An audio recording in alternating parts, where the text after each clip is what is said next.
5633. Waging war on corruption. Alex Jones on the GCN Radio Network.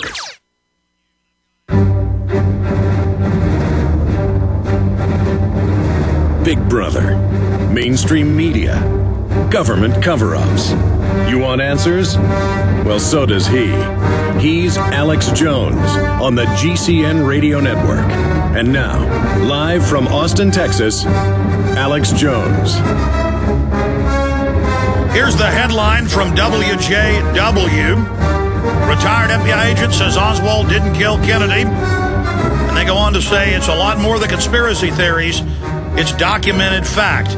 I mean, this is the police surveillance recordings, the informants, the feds. So you got the good ground floor FBI people and police and others trying to stop this. But up high, they block the investigation. They cover it up. And that was my next question.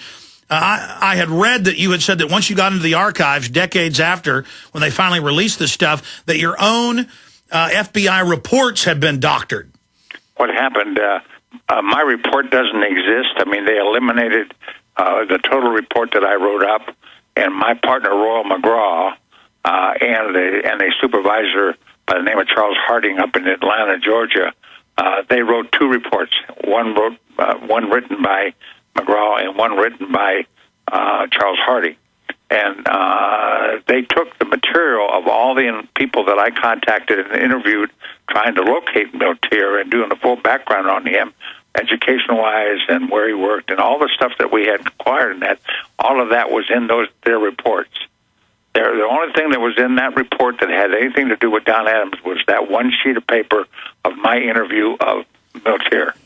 Well, sir, isn't the evidence of the cover-up, I mean, just more proof? I mean, look at how many people that witnessed the shooters on the grassy knoll, the green pickup truck. How many of them were murdered, killed, disappeared? Over 300. I mean, there's been a novel written about and discussing solely the people that were involved in the Kennedy assassination, and they say that number is over 300 people now. And I just want to mention one thing that I don't want to forget to tell you, is that when I saw the Zapruder film, and I made that comment, hell, he wasn't shot from the back, he was shot from the front when he put his hands up to his throat in that.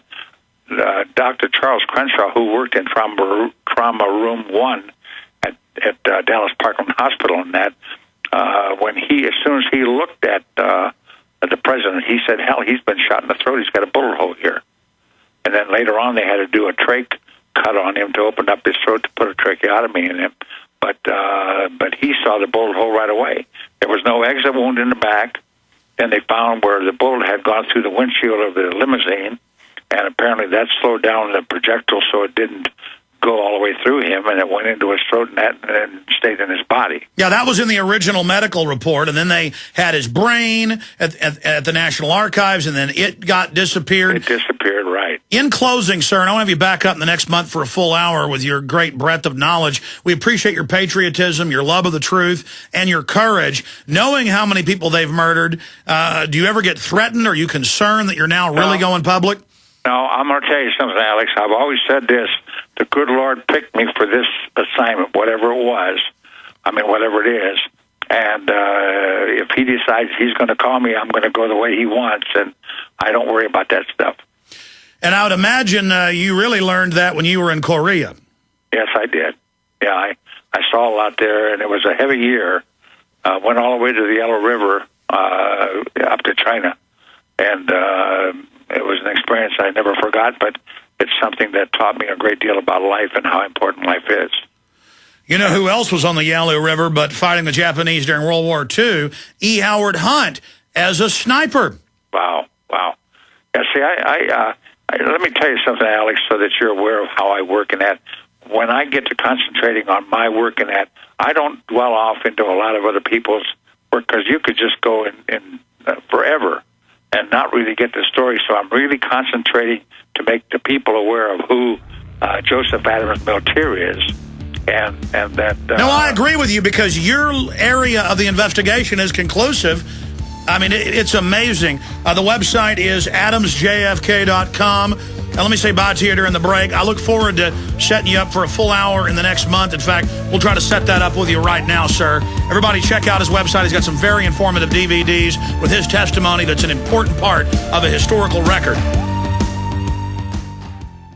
The question is, where should the American people draw their line in the sand? What have we got? A republic or a monarchy? A republic is based on a constitution which protects minority rights. Not democracy, not mob rule, two wolves and a sheep voting on what's for dinner. So they think they own our land, they think they own our water, children, our education, our money. We have to define who we are and what we will tolerate. Somebody's going to ask you what you did during the Patriot Uprising. You are being warned. We have the facts. We have the Constitution. We have the Bill of Rights. We have common law. Knowledge is power, ladies and gentlemen. And I'm so excited to be able to offer you Don't Tread on Me, Rise of the Republic. Tyranny is upon us, but liberty and the sleeping giant that is the American people is rising. A new tool in the info war. Don't Tread on Me. Order it at Infowars.com or PrisonPlanet.com or call toll-free 888-253-3139 and support independent, patriotic Liberty films. This is Alex Jones with 5 good reasons you should consider buying a solar power generator. Number 1, new climate legislation could easily double or triple your electric bill. Number 2, our new energy czar wants to control how much power your electric company allows you to have. It's true. Total government control of electricity in the name of smart grid technology is coming. Number 3, in some areas of the country, the power grid is dangerously overloaded. And now, new socialist legislation is only compounding the problem. Number 4, dangerous weather is always a threat to local grids. Every year, thousands of families lose their power from weather-related outages. Number 5, a solar power generator provides powerful backup insurance and peace of mind. Folks, I really believe in the solar power generators offered by Solutions from Science, one of my oldest sponsors. You can get more information at www.mysolarbackup.com. That's mysolarbackup.com. Remember, the government doesn't own the sun, so go to mysolarbackup.com or call 1-877-327-0365. Hello, friends. This is Alex Jones. You've heard me talk about Calben 5-star soaps for years. This is an American-made product of the highest quality and compares to nothing you will find in stores. You can buy factory direct, shipped via UPS right to your door. Check them out on the web at 5starsoap.com or call 800-340-7091. Take my word for it. Once you've used pure soap, you won't buy anything else. Since 1947, Calben Soap Company has been showing consumers that soap can be tough on dirt and gentle on the environment. Buy American and stay clean, as well as support InfoWars. Visit 5starsoap.com today or call 1-800-340-7091. Well, Marty, what do you have to say? As founder and owner for over 63 years, satisfaction is guaranteed or double your dirt back. Call us at 1-800-340-7091 for a free catalog or visit our website, 5starsoap.com. Thank you. The Genesis Communications Radio Network proudly presents The Alex Jones Show, because there's a war on for your mind.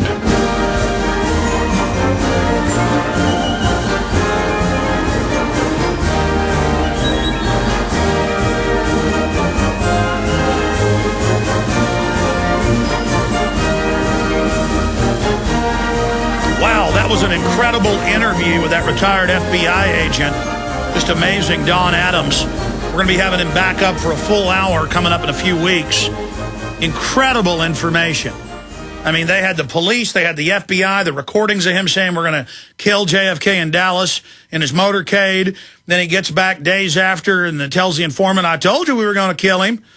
I mean, this is amazing. We have the audio tape. We have E. Howard Hunt, the former Black Op commander who ran assassinations worldwide on record, saying they planned it in Florida, in Miami. I mean, it just goes on and on and on how open and shut this situation is. And he's shot in the throat. The Dallas doctors say he had a bullet in his throat. They were told to change it, but they refused and kept a copy. This is the type of incredible information going on. Now, shifting gears. At the start of the broadcast today, I covered Fox News, AP, you name it. Survivor details massacre of 72 migrants by drug cartel in Mexico.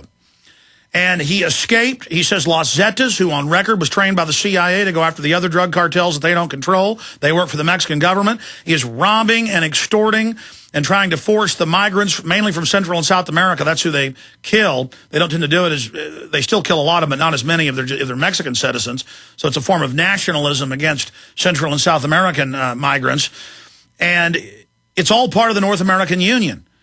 And just a whole house full of 72 butchered, chopped up bodies. And the police are pulling up in front of mayors' houses in Mexico, dragging them out, murdering them in public. And this is all pouring over. And if you read Robert Pasteur's own documents and his CFR plan for the North American Union that's being implemented by stealth, that's the key term, implementation by stealth, stealth integration of Canada, the U.S., and Mexico. And under this new system, we don't have our liberties and freedoms. They're rewriting it. And Judicial Watch in 2006, they sued in 2007, got the Banff Canada Security Prosperity Partnership, NAU documents, and they said, we've got to keep it secret, the official minutes. We're taken over by stealth. We're going to use border crises as a pretext to merge the countries. Just like the banks used the derivatives crisis they created to get more power and set up a Bank of the World and a new derivatives tax, a new carbon tax, a new system, a new Ponzi scheme. And so all of this integrates in and dovetails with the information that Dan Dix covers. Now, I knew he'd put this film out a few months ago. More than a few months ago. It had to be like 6 months ago. And I'm so busy I didn't watch it. There's so many documentary films. I've interviewed him before as an activist fighting tyranny in Canada at the G20, but I hadn't watched it. And they sent us a copy and said, we'd like you to post this for your members at prisonplanet.tv. And so and it took us about a month to get around to uploading it and all that and encoding it in the different formats. And I started watching it. It's a full-length film, and I couldn't quit. I mean, this is as high production quality as we have. Very skilled filmmakers, but it's not just that. It's who they got in the interviews that completely blew me away. So we are selling United We Fall, 3 nations, 2 sides, 1 union. Press for Truth presents a Brian Law film with Dan Dix. And Dan Dix joins us via video link from Canada. Dan, break down why you made this film and the incredible interviews you got. Because somebody like myself, and we have called Pasteur, the head globalist that wrote up the specific North American integration plan, and he wouldn't be interviewed. So because you're not as well known, you were able to get these interviews where top globalists admit we want world government. I mean, this is and the interviews look like PBS or something. I mean, you guys are talented cinematographers, talented researchers, incredibly talented graphics folks, and I just want to hail you and Brian Law as amazing researchers and filmmakers. Well, thank you very much, Alex. That means a lot to me coming from you. I really appreciate that. Thanks. No, listen, I mean, it's no brag, just fact, as John Wayne would say. Break down why you made the film and what's in it. Sure. Yeah, it was about 2 years ago. Brian and I set out to make this film, which basically documents this push towards a North American Union, this concept of Canada, U.S., and Mexico coming together into a union, very similar to this European Union. We tracked it somewhat chronologically, going through the various trade deals throughout time, starting back as far as the General Agreement on Trade and Tariffs. From there, we move on to the Free Trade Agreement. Then we get, of course, into the North American Free Trade Agreement. And then after that, we touch on the Security and Prosperity Partnership and the North American Leaders Summit. And we show how these are all incremental steps which are pushing us towards this idea of a North American Union, and also how the North American Union in itself is another big step towards the even bigger picture of a global governing body. So that's what we set out to do nearly 2 years ago now. The film is 2 years in the making, and we just released it on Canada Day, actually, a few months ago. And yeah, seems to be going well. Well, again, my film Endgame is almost 3 hours long. It covers the full spectrum of global government, spends about 35 minutes on the NAU. Your film, in a riveting, nonstop way, in their own words, you've got them admitting it. It's not just Alex Jones showing documents and voicing it and saying, look what they said. You've actually got these people admitting it, and this is treason. This is a private corporate takeover of our governing system. It's giving corporations the power, just like we see BP, being above the states and the